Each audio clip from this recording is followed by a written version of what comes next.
Hello and welcome in. Please do not leave your luggage unattended on the station.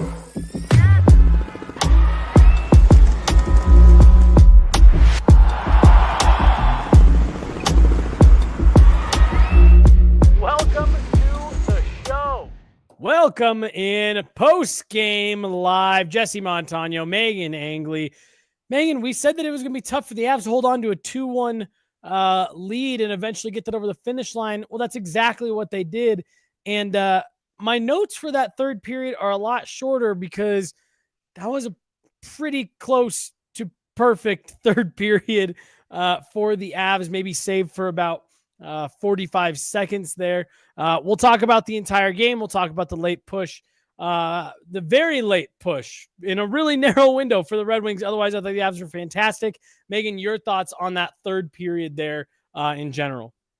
You know, the score is the same as what we saw in that second period. And so to say that the Avs were dominant in the third period maybe isn't reflected accurately by that score. But I agree with your assessment of it. It was such a strong and controlled period from Colorado, giving Detroit room to do very little. I'm so happy with the adjustments they made. You know, I think I said something like, I want to see them not only dominate, but run away with it. I think, save for scoring more goals or converting on the empty net chance from McKinnon, that's exactly what they did in the third period. I'm really happy with that performance. With 5 minutes and 20 seconds to go, the shots were 11-1 in the third period in favor of the Avs. Shot attempts were 20-7, and it stayed that way pretty much right down to the last 90 or so seconds. So let's actually go back to the start of this game for anybody that didn't jump on for any of our intermission reports and just kind of recap this in a little bit, Meghan, because like I said, in a positive way, a little bit of a boring third period. And I mean that in a good way. Avs come out early. I actually thought they were pretty good early on, weren't perfect, but I liked the overall start for the Avs. I thought the energy level was up. It looked like a team who was wanting to respond to a bad game. Not a bad game, a game that they wanted to be better in a couple nights ago in Carolina. And, you know, we talked about it. You said that you thought Georgiev was a little bit shaky early, but eventually settled in. Overall, I thought it was just a first period that you wanted, given that you're on the road looking for a bounce back game. Not something I've said a lot this season, Meghan. I liked the start for the Avs. I really liked the start for the Avs. You know, the stat around goals against in the first period, I don't have it in front of me, but it was not favorable to Colorado. And so for them to not only get the first goal, but also just keep a lead going into that second period, adding another to that tally. And I talked about it, you know, a little with concern in that first period that Georgiev was absorbing pucks that he didn't fully see, but by the end of it, he was seeing pucks much better. That stayed true through the rest of the game, so he deserves a lot of credit for the Avs staying in this game. Actually, he deserves probably full credit because you look at some of the push from Detroit in the second period, and this could have been a very different score if not for some huge saves from Georgiev, better positioning, and so much more of a calm resolve in net. You know, absorbing pucks and then kick saves on the rebounds with some in-close chances on multiple occasions. Just a huge game from Georgiev. Well, and, you know, you mentioned it in the first period that it felt like there were times where maybe he wasn't seeing pucks and they were still hitting him. And you made sure to mention, like, while it is concerning, you want him tracking that puck better. We gave Justus Annunen full marks for being positionally sound, letting pucks hit him. And I felt like Georgiev had a little bit of that going, and not dissimilar to what we've seen even in the game against Carolina, but the last two games for the Avs where Scott Wedgwood has come in, just some of those early saves have allowed the Avs to settle in and kind of find their game and not chasing right away. And I just think that can't quite be overstated how big just getting a few saves early on are. You and I both talked about the energy level from the Avs in the early going. I thought Ross Colton, while it wasn't, you know, he didn't come screaming off the page for you here tonight, I thought he was good. And I thought he made a difference for that energy levels, particularly on the second line, who I really did think all night, but it started in the first with a Val Nichushkin goal, just gave the Avs a little bit of that depth support so that not everything had to fall on those top guys. So much bad has happened to the Avs this season that it feels so nice that Ross Colton not only returned a little bit ahead of the timeline that we were given, but he looks good. He doesn't even really look like he's adjusting, and his minutes by the end of the night really didn't need to be sheltered. He played the completion of what the second line role demanded of him, and I don't know. I think he did jump off the page a little bit with some net front chances that were incredibly dangerous, set up oftentimes by Val Nichushkin, driving to the net front, battling for pucks along the wall, blocking shots. Given the nature of what kept him out of the lineup, I'm glad to see that he's not showing any reservations in doing that, throwing the body around a little bit.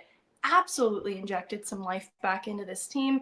I know I sound like a broken record too, but his presence was not only felt just in the more balanced attack, in the usage of at least the top nine, which I have some comments on, but similarly, it's a much better night for the second line as a whole. Val Nichushkin gets going. It feels like he's been building towards that, but Casey Middlestat, I don't know that he's completely out of this rut that he's been in, but I can't help but feel like all of these things fed into one another. Ross Colton bringing the energy, and Val Nichushkin's game starting to put the puck in the back of the net. And now Casey Middlestat, he is getting puck touches, and it's not because he's coughing up the puck. They're meaningful. It's leading to passing plays and extended zone time. And I'm just so happy for what this meant for the second line on the whole, in addition to just having Colton back. I thought Casey Middlestat was where we saw the most improvement. I'm with you. I don't think it's, I'm not saying, all right, Casey Middlestat's back, everything's solved. He picked up a secondary assist, but I'm with you. I thought he looked more engaged. I thought he looked closer to the Casey Middlestat that we were starting to get to know at the beginning of the season. Again, not fully back there, but I thought he was close. Moving to the second period, you and I, again, at that first intermission said you want to see the second line continue to contribute, continue to take some of the pressure off of that top line. They came out early, 2 really good shifts. And the second one, Ross Colton draws a penalty. And Megan, the power play wasn't like abysmal to watch. It wasn't painful to look at. And not only that, but they find a way to get a goal. How big was it for the Avs to get that going on their lone power play of the night? Can you hear me okay? It's yes, coming there in you a are. little choppy. Okay. It was You're coming back. in a little choppy, and I didn't want to make the greatest point that's ever been made on a hockey podcast and have it cut out. I knew that's what you were winding up for, so. I was winding up for it, and I didn't want to wait too long and hold on to the puck for too long and give the team too much time and space to counter what I'm doing. The Avs power play made small adjustments in tonight's game, and it rewarded them. I also think they capitalized on a weak penalty kill on behalf of Detroit. And that's not to take away from how this can still be a confidence booster for that top unit, but they needed this. They needed this so badly. In addition to Casey Middlestat needing that secondary assist to get that monkey off his back, it was a really good get-right game with these little storylines interwoven inside of it. I think that top unit has more to give, and they're just getting back on track, but goodness, they needed this so badly. Like you said, just some type of feather in that cap to help get a little bit of momentum going, because they do need that. Power play's got a long way to go. But second period, strong power play. I thought an equally strong penalty kill. The Avs able to, push that lead to 2 goals. And I thought really the second period was where they started to build, started to really kind of get better. The offense wasn't quite there yet. It felt like a shame when the Red Wings were able to get one kind of late in that second period to make it a 2-1 game. Felt like the Avs maybe deserved a little bit better faith than that. But at the same time, you and I both remarked in that second intermission that Detroit had gotten too many looks, too much of a push there near the end. You could kind of feel that goal coming, and that was what was causing us to say they got to clean things up here heading into the third. Your thoughts on not only that penalty kill coming up big for the Avs, but then the way that they finish that finish that second, which was casting a little bit of doubt for you and I during that intermission. You know, in hindsight, winning the special teams battle is crucial because Detroit, though a weak penalty killing team, a very good power play team. And so that kill is especially huge from Colorado, especially on the heels of a game where it cost them in ways. Yeah. Both the power play and PK cost them. But it is worth noting that having a good kill, only allowing one scoring chance for Detroit's end, absolutely plays a part in laying the foundation to lock things down in the third period, because they did a lot of good things defensively outside this, but Detroit was pushing hard, and that's why they come away with the shots battle lead coming out of that second period, giving Colorado a lot to clean up and shut down moving into that third period. And they did just that, and I absolutely believe you can derive momentum from a penalty kill, and I think having both special teams going absolutely gives this team a good boost. It had to have been just to your point, it had to have been a boost there in that locker room to be heading into the third period perfect on special teams. Yes, it was 1-for-1 on the power play and 1-for-1 on the penalty kill, but I feel like it's been a while since we've been there. Another area that it's been a while since this team has seen this tonight at 5-on-5, Megan, an expected goals against of 2. Alexander Georgiev only gives up 1. It's been a while, I feel like, since we have seen a goaltender in a positive differential there on that, who plays a full 60, right? Obviously, Scott Wedgwood didn't give up any goals a couple nights ago in Buffalo, so clearly he came in below his expected goals against. But tonight, Alexander Georgiev plays a full 60. Thought he gave him a strong game. I thought he was their best player late in the game there, Megan, when the Red Wings had pulled their goalie after what was an otherwise, basically perfect period for the Avs. They went over 17 minutes without giving up a shot, but when they needed Alexander Georgiev late in that game, I thought he was really good. Your thoughts? We're going to talk a little bit more about how the Avs closed things out, go through a few more numbers here, but your thoughts on how Georgiev not only handled the first 2 periods where he was solid, but was able to shut things down and came up with several more big saves late in that game for the Avs. You know, period by period, there were big saves for Georgiev. You go back to our intermission reports, and coming out of that first period, there were definitely some shout-outs, some DeBrincat chances, a Calvin DeHaan turnover that Georgiev had answers for. Looking at that second period, there's a huge kick save on, I want to say, Villano's opportunity. Yep. And I look at the team that played in front of him and the things that they did well tonight, and I can't help but feel like both of these things are related, and that the strong play of Georgiev coming out of that first period allowed Colorado to feel a little bit more confidence in what they were getting in net, and took a little pressure off that part of their game and allowed them to focus on the things that they wanted to do well on their own end. And that is the possession game, which I think was significantly better. I think there's more of a confidence to move the puck in the offensive zone without fear of things completely derailing if that puck does end up going the other way on a rush chance. They're getting some big saves, not only on that initial shot, Georgiev was absorbing pucks, but on the rebound chances too. And I think that played a huge role in this strong team performance in front of him tonight as well. And he is due his flowers in that third period in the final minutes.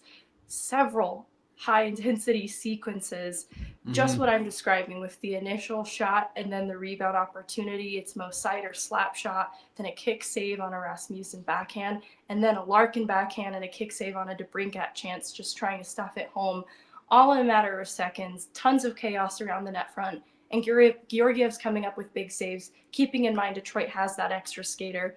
It's really a high pressure situation. He had resolve at net there. And knowing the Avs didn't get that empty net goal insurance a few seconds before it. So it's extra important for Georgiev to put this game away. And it almost perfectly, as if it was written to be a story, that's what Georgiev does in the final seconds. Well, and we mentioned a couple nights ago in Buffalo that Scott Wedgwood came in and was battling to find pucks, battling to find rebounds. I thought Georgiev was doing that tonight in that sequence that you're mentioning there near the end of the game when the Red Wings did have an empty net. Like there was 2 or 3 times where I was like, oh, that's in. That's a goal. Back of the net. We're heading to overtime. And he just kept coming up with big save after big save, hunting pucks down. And I thought it was one of his better performances of the season. Granted, he's struggled several times. So it's not been, one goal performance, not hard to put that as one of his best, but it wasn't just, he didn't just kind of coast to this victory. I thought Alexander Georgiev really had to earn it. We got a super chat here from Vaguely Sober, and this one's for you, Megan.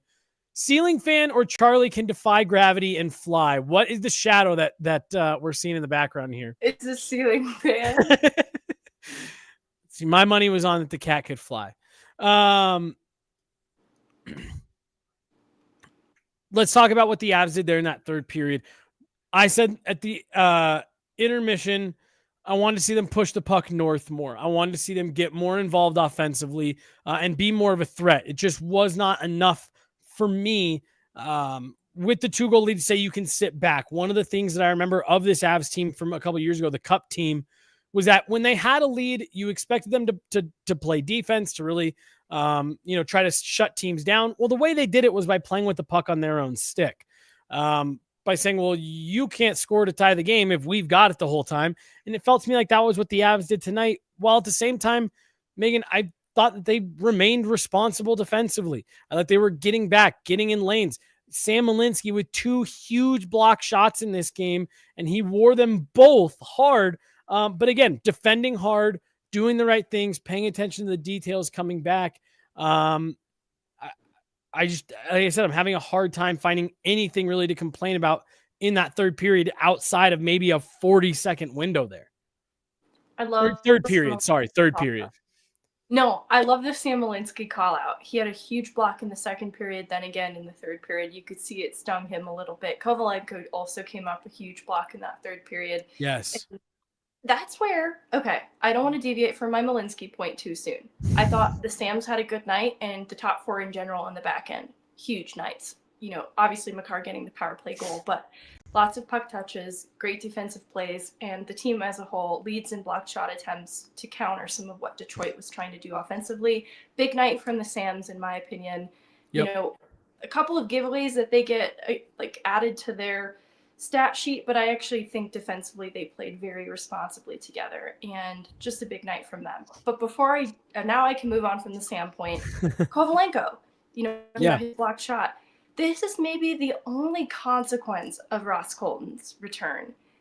Kovalenko was kind of buried bumped down these fourth line minutes because that third line kind of stayed intact as this OC, Kivy, Ronta, Kelly line. And I don't dislike it. They were really defensively responsible. But I don't like what it meant for Kovalenko, whose game has been trending in the right direction. I'm with you on that.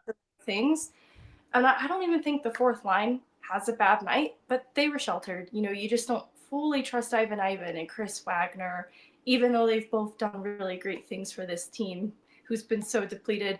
I think Kovalenko, I want to see some kind of path to getting him more opportunity past this game, because he is a player that was doing so well for them lately. I don't want to see him get buried in this. I'm with you. We've talked about his game trending in the right direction. And usually you get Ross Colton back and it kind of bumps everyone down and you feel a little bit better usually about where everyone's at. Not that I don't feel like, Kovalenko is a bona fide, top 6 guy. It's a travesty to see him down there. But yeah, it is a shame because that he is a player that does seem to be getting a little bit more comfortable, trusting his instincts just a little bit more, making plays, willing to kind of push the pace a little bit. You don't want to see him get completely overshadowed. But at the same time, to your point, I thought he found a way to remain effective despite limited minutes and a lesser role. This was therapeutic because as we're talking through it together, I realized that Bednar does sort of challenge Kovalenko specifically in this way. Like, all right, what can you do? Like, you can succeed in the Avs top 6. You can hang with Mikko Rantanen and Nathan MacKinnon. If I give you more of a depth role, can you still find success, find ways to be noticeable in more sheltered minutes? And I think it's a challenge for Kovalenko, but I don't think it's a permanent one and one that he can't overcome. Well, and again, I go back to your conversation at the start of the year with Brian Wilsey, one of the Avs heads of player development. And, he talked about one of the main keys for the Eagles, the Colorado Eagles, the Avs American League affiliate, is to make sure that players are prepared to go to the NHL level and play in whatever role is available to them. Yeah, it'd be really nice to be able to, if you're a top 6 guy, that's what your skill set favors. Yeah, it'd be really nice to just be able to only do that and be able to jump straight into that at the NHL level. That may not always be the role it's available to you. And like you said, the Jared Bednar challenging him part of this. You want to see how Kovalenko does. All right, we're going to limit your minutes. We're going to put you with some more meat and potatoes. Guys, can you continue to be effective, or do you need high-end wingers to be an effective play, shot generator, play driver, et cetera, whatever word you want to use. So I'm going to be curious to see how Kovalenko does. Megan, any other thoughts from you before we go over to the questions? You put out the call for questions on Twitter. We're going to, as we always do, run through a few of those. Any other thoughts on what we saw from the Avs tonight? Overall, I think this is a really good performance. I think you got to be happy with what they did here tonight. Absolutely. No other thoughts. Just happy they did it in regulation, so hopefully they can get a little more rest ahead of tomorrow. And you know what? I'm actually going to change the order on myself here. I wanted to go to this comment because I actually disagree with this a little bit. Happy about the result, but if they play like that against New Jersey tomorrow, we are in trouble. I definitely think they need to be better. The offense needs to be more dangerous. But I thought there were a lot of things that you could take out of tonight and say, if you can do that again tomorrow, if you can repeat versions of that third period, knowing that you're not going to hold the Devils to no shots for an entire game.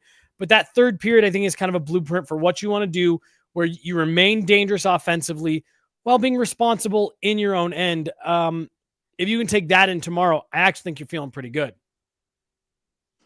I think the only thing I'm a little worried about is a lot of their success tonight still relied on a strong goaltending performance. Totally. I don't know what they're going to get tomorrow. I'm assuming they're going to Wedgwood, but there's this part of me that because they started Georgiev and they've done Georgiev back-to-backs before, would they return to Georgiev tomorrow night? I believe Jared did say this morning that it is going to be Wedgie tomorrow. Okay, makes me feel a little better with confirmation it's the rested goaltender. I don't know, this is what's frustrating about Georgiev is his good performances, that high ceiling. Not every goaltender has, like Scott Wedgwood's ceiling isn't the same as Georgiev's. Right. I don't know. They can't rely on goaltending quite the same way that they did tonight. They still did a lot of things well to make life easier for them.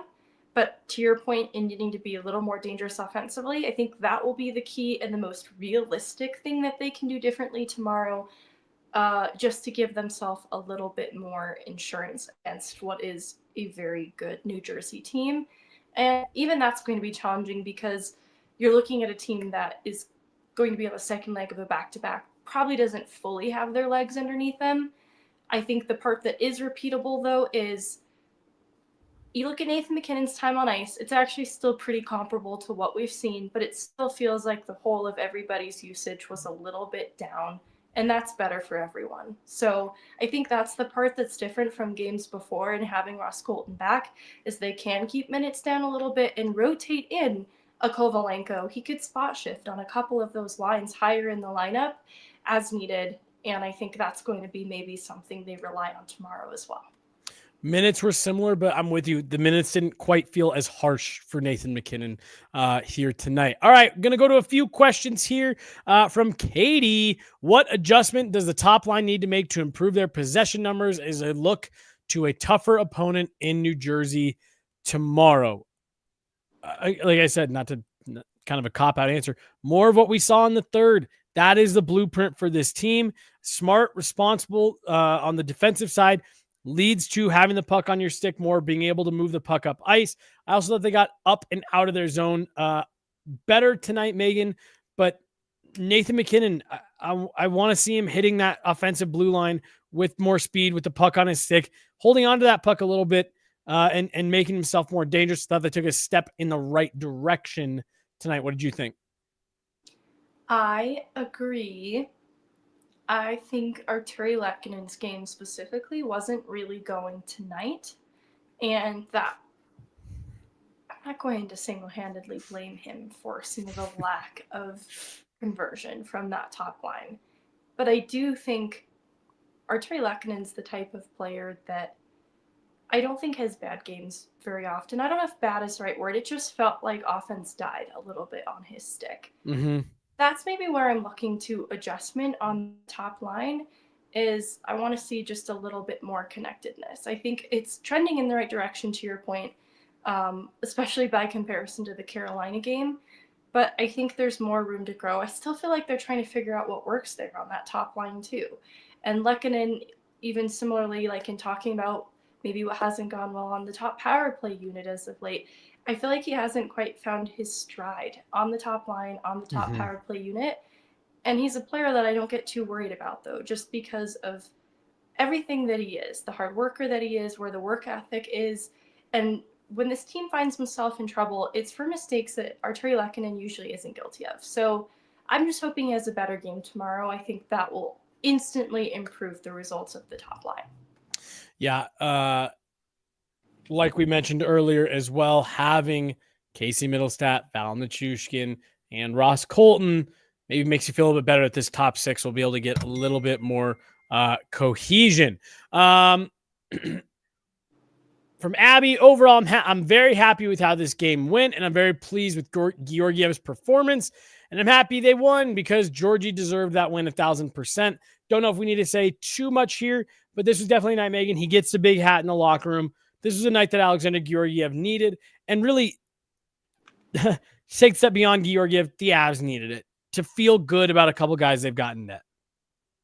I think they needed it to feel good about Georgiev, that he is still a goaltender they can turn to in big moments. And I think they needed it for the power play and for Casey Middlestat, and just kind of generally that second line to see, oh, wow, this is a viable option. It doesn't just have to hinge solely on that top line. So I think there's a couple huge takeaways from this, but with Georgiev, knowing how much of this game is mental for him and how there's so much talk right now around Avs and the goaltending situation. Yep. You listen to the broadcast for Detroit tonight, it's all they could talk about every second, just how bad the goaltending in Colorado has been.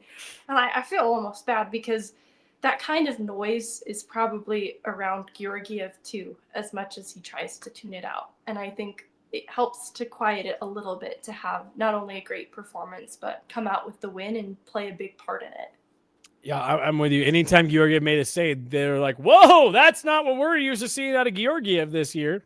Got another super chat here, Megan. This one from Josh. You guys are awesome. Appreciate the work you put in. Go Avs.